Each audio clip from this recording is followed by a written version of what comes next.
Oi, gente, estamos aqui para o capítulo 281 de Blue Lock, intitulado de A Fórmula da Evolução. Vamos ler ele, mas, cara, eu tenho um comentário a fazer a respeito de como o Blue Lock sempre se sobressai quando para de focar especificamente no futebol. Eu espero que a próxima saga aí que tá vindo, né, da Copa do Mundo Sub-20, possa desenvolver mais esse outro lado, que diretamente é sobre futebol, mas não é, vamos dizer assim, apenas o futebol, sabe? Quando tem aqueles momentos falando sobre o futuro dos meninos, quando tem algo que sai dessa bolha específica de apenas ver a bola sendo jogada e ponto, eu normalmente acabo me divertindo muito mais com os capítulos do que quando apenas fica nessa de bola vai, bola vem, não vem que não tem, porque ainda vai demorar uns 10 capítulos pra sair o gol, tá ligado? É minha opinião, não sei como vocês veem, pelo menos pra dentro da Liga Nerd Egoísta, eu sempre preferi mais esses momentos onde, por exemplo, o Nag ali na partida do Manchester City foi debochado legal pelo Ego, o Ego dizendo que ele não ia ser capaz de reproduzir aquele gol que fez contra o Barça nunca mais, ele era uma falha, não sei mais o que. Eu gostei daquele capítulo mais do que a maioria dos da partida contra o Manchester, tá ligado?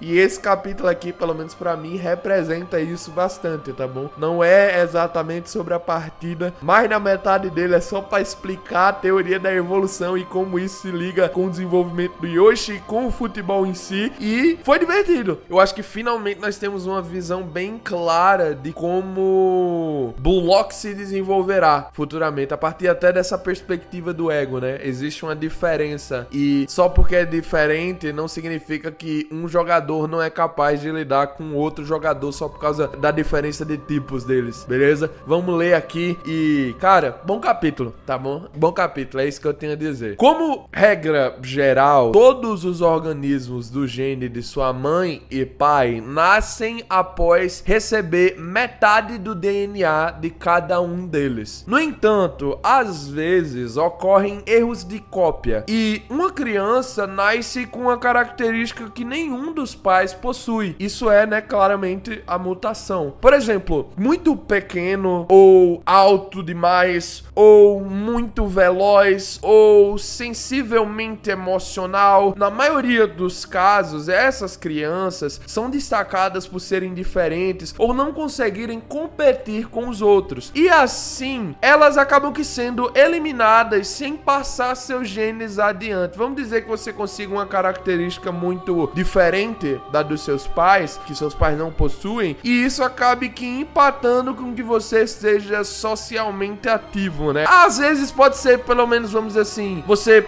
se acha feio, tá ligado? Você, sei lá, tem um pescoço anormalmente grande, você acha que é muito alta, no caso das mulheres, né?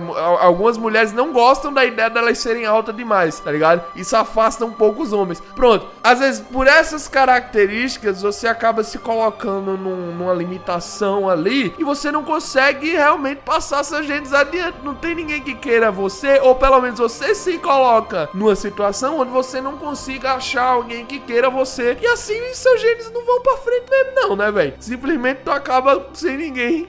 Um ser humano solitário. Eu achei estranha essa explicação aqui, porque é meio que a realidade da maioria dos otakus, né, lá no Japão, pelo menos. A maioria dos otakus no Japão não conseguem progredir nessa questão de genes, não. Bem, mas em casos muito raros, essa característica acaba sendo vantajosa para o ambiente. Um exemplo aqui é dado com as girafas, né? Por elas terem o pescoço longo durante a sua evolução, cada vez mais se tornou comum todas terem pescoço longo para poderem se alimentar. Esse gene se prolifera por seleção natural. Todos os filhos desse ser que tem esse gene vão começar a ter, e futuramente a característica que antes era uma mutação se torna um novo padrão para a espécie. Esses ciclos genéticos se repetem várias e várias vezes até que a espécie original se torna uma criatura totalmente diferente. O exemplo dado, né, é como a teoria da evolução traz aí consigo a ideia de que antes éramos seres completamente diferentes do que somos agora. Desenvolvemos braços, né, desenvolvemos pernas, desenvolvemos músculos melhores para cada uma das nossas situações, e E eu digo de certeza, se continuarmos do jeito que a humanidade está hoje, provavelmente ocorrerá uma desevolução, tá ligado? É normal nós pensarmos, é a teoria da evolução e não sei o que, nós se desenvolvemos e tá.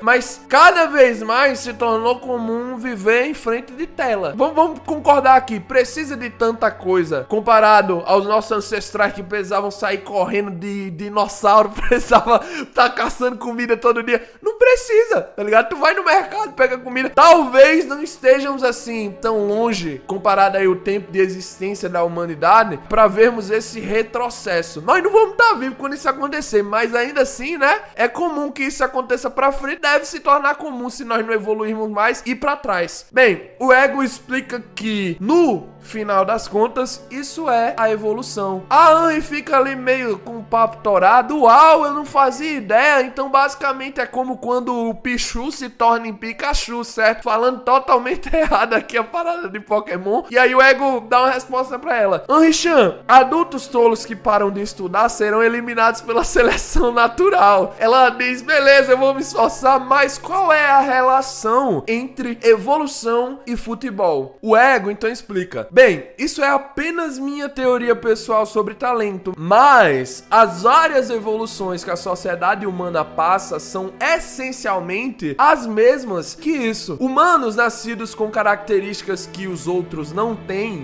dificuldades em serem compreendidos e, por isso, acabam vivendo vidas difíceis. Mas, dentro dessa situação, pode ser que um gene que fará a humanidade evoluir possa também estar por ali, tá bom? Essas áreas de diferenciação produzem expressões únicas de corpo e mente. Alguns exemplos são na ciência, outro na computação, outro na arte, outro no canto. Existem algumas pessoas que conseguem expor essas expressões para o mundo de uma melhor maneira do que as demais. E entre elas, há algumas expressões revolucionárias que se adequam à era e às circunstâncias do período que elas vivem. E essas podem sim mudar os padrões do mundo, os padrões de uma indústria. São os gênios transformadores, né? Normalmente são esses os caras que ganham mais destaque. Quando tu pensa em telefone, tu lembra logo do Steve Jobs e o trabalho ali por trás da Apple, etc e tal. Quando tu pensa em música, provavelmente vai vir alguns cantores que são ídolos completamente inequiparáveis, como Michael Jackson, né? O cara, eu digo que ele criou o próprio gênero, tá ligado? Musical que ele tem. Depois as pessoas vieram replicar, mas é tipo isso, beleza, gente? A ideia que o Ego tá tentando passar. E ele continua explicando. Aqueles que possuem essas sementes são os que eu chamo de gênios. Mas, para a sociedade atual, essa inovação nunca é algo que o gênio consegue realizar sozinho. É necessário de alguém que descubra essa semente presente nele. É necessário de alguém que compreenda o seu valor. E é necessário também de alguém que seja capaz de comunicar esse valor para o mundo. Ao aumentar sua viabilidade e reproduzibilidade, ou seja, o alcance desse gênio para com o planeta Terra, eles a transformam em um novo padrão mundial. Tudo começa com alguma pessoa dizendo, pô, isso aqui é excelente, eu vou compartilhar para mais pessoas, vai se tornando mais conhecido, até o ponto que se torna um padrão, a maioria das pessoas conhecem, vira clássico e coisas desse tipo. Aqueles que fazem isso são chamados pelo Ego de aprendizes talentosos. A Anne então comenta, entendi, as mutações de talento que os genes possuem eventualmente se tornam comuns. É o mesmo que a evolução genética que você explicou antes. E o Ego diz, certo, acho que é assim que a cultura humana continua a evoluir. O mesmo vale para o futebol. Os gênios mutantes com habilidades físicas anormais e jogadas incríveis se tornam pontos de singularidade. Alguns exemplos são o Nagi, o Barou, o Bashira. E ao analisar os gênios e formar novas táticas, ou usar dados para enfrentá-los, os aprendizes talentosos desenvolvem jogadas usando uma nova lógica. É assim que o futebol evolui. E os exemplos aqui de aprendizes talentosos são o Reu, o Caraço, o Charles. Basicamente, a Henry chega na conclusão. Essa é a fórmula da evolução. E o Ego concorda. Sim. Agora, abra os olhos e segue hoje. existe. O mundo não gira apenas em torno dos gênios. Gênios e aprendizes talentosos compartilham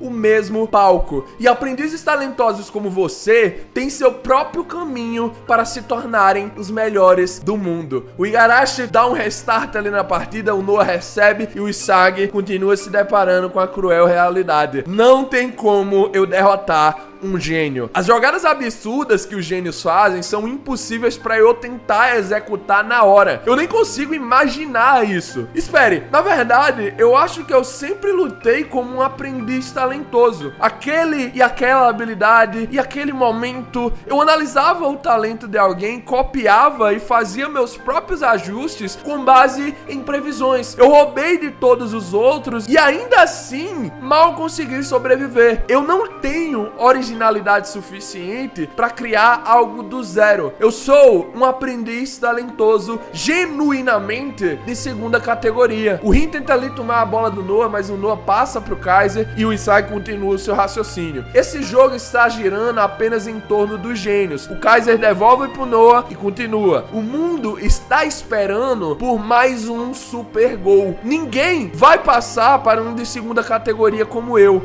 Eu preciso roubar sozinho. Ele chega nessa conclusão, mas nesse momento o Loki passa por ele numa velocidade anormal, pô. O Isagi fica cheirando poeira e ele mesmo se pergunta: o quê? Não, isso está em um nível completamente diferente. Eu não tenho chance alguma. Entre mim e eles existe uma barreira genética. O Loki rouba a bola ali pra ele e o Isagi conclui: intransponível de talento. Deus é tão injusto. Só que aí nesse momento o Kaiser também grita sobre essa situação. Como você pode ser tão injusto, seu Deus desgraçado? O Isagi olha e pensa: o quê? O quê? Kaiser? Por que ele disse o que eu tava pensando? Que absurdo, você é um gênio como eles, não é? Diferente de mim, você está se mantendo contra os outros gênios. O quê? Espere, será que você é um aprendiz talentoso também? E aí o capítulo encerra nesse momento de realização. É bem curto, né? O capítulo em quesitos de nós termos algum desenvolvimento para com a partida. É mais focado realmente no ego e no seu raciocínio. Mas eu gostei de como o capítulo esclarece isso pra nós, né, cara? A fórmula divina aqui pra vencer quando você não tem nenhuma particularidade, você não tem uma singularidade em específica, é se aproveitar de outras coisas. Eu gosto como esse capítulo se reflete bastante na vida real. Às vezes a pessoa nasce na vida real e pensa: pô, eu não tenho nada de positivo, tá ligado? Eu sou gordo, eu não me comunico bem, eu sou meio introvertido, eu não faço nada demais, mas aí é que tá o ponto, tá ligado? Se você não tem nada no seu gene, geneticamente ali, que tu possa se aproveitar, o que tu pode fazer é copiar os outros. Ai, eu não sei como emagrecer. Copia alguém que sabe, tá ligado? Você vai copiando até o momento que se torne seu. Aquelas armas é a parada do Isagi, né? Se eu não posso ser um gênio, eu vou me tornar um aprendiz talentoso. Tem espaço, tá ligado? Tem espaço no mundo pra esses dois tipos conviverem. Não é só de gênio que vive o futebol, não é só de gênio que vive qualquer área. Às vezes, só a questão ali de tu não ser um gênio faz com que você não seja dependente muito de uma coisa só, né? E aí você vai desenvolver várias particularidades que tu precisou pra se tornar quem você queria se tornar, e isso vai te colocar às vezes até na frente de um gênio. É pelo menos como eu vejo esse capítulo, de uma maneira mais assim, fora de campo, né? De uma maneira mais fora do mangá. E eu quero saber o que vocês acham sobre esse capítulo. Eu gostei desse capítulo bastante, pessoal. Eu gostei desse capítulo bastante. Honestamente, é um dos melhores que essa partida pôde proporcionar até agora. Aleluia!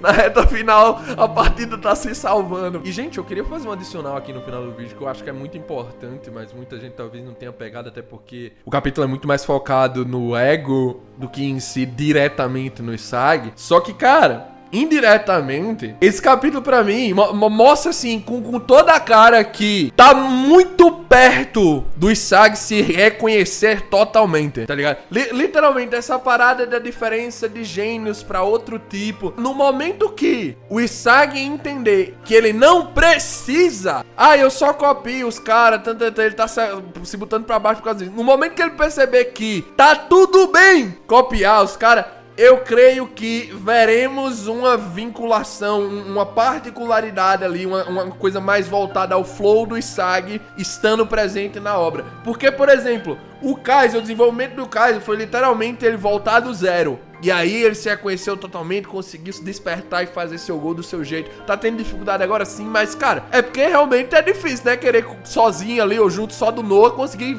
enfrentar a equipe inteira. Mas, da parte do Isagi, a partir do momento que ele reconhecer isso, eu acredito sim que estamos prestes a ver o Isagi completo, tá ligado? Tipo assim, ele entendendo pra onde ele tem que ir, o que ele tem que fazer. Não sempre ele já tem a resposta, mas entendendo que faz parte também não ter a resposta, tá ligado? É o que eu tô vendo, manda sua opinião aqui embaixo. Esse capítulo pra mim esclareceu de uma vez por todas que vamos ver a originalidade do Isagi ainda nessa partida, tá bom? É o que eu acho, o flow do Isagi tá vindo aí. Pra quem disse que já viu, não sei o que, nós vimos fragmentos, tá bom? Ele mesmo fala muitas vezes, eu alcancei esses estados por alguns momentos, eu não sei o que, não sei o que. Imagina um momento que ele conseguir realmente ter isso 100% do tempo, tá ligado? Pra mim é diferente quando você vê, por exemplo, na vida real mesmo, uma pessoa que tá meio perdida na vida, só tá vivendo, e uma pessoa que sabe aonde quer ir, ela sabe o que quer pra ela. É diferente, tá bom? Até na aura que a pessoa passa, a energia de você ter contato com uma pessoa que sabe onde quer ir e uma pessoa que você vê ali que, tá vivendo só, entendeu? A diferença entre um NPC e uma pessoa realmente viva, tá ligado? Eu acho que há diferença sim nisso e nós vamos ver nessa partida. Manda sua opinião. De qualquer forma, nos vemos aqui para as previsões, para alguns outros vídeos, até os spoilers aí que devem estar saindo nesse final de semana também. E é isso, beleza, gente? Muito obrigado por todo o apoio aí. Chegamos, eu acho que aos 42 mil inscritos, já estamos quase nos 43 mil. Então, obrigado, tá bom? Nos vemos aqui no próximo vídeo. Um grande abraço, valeu, falou e cut!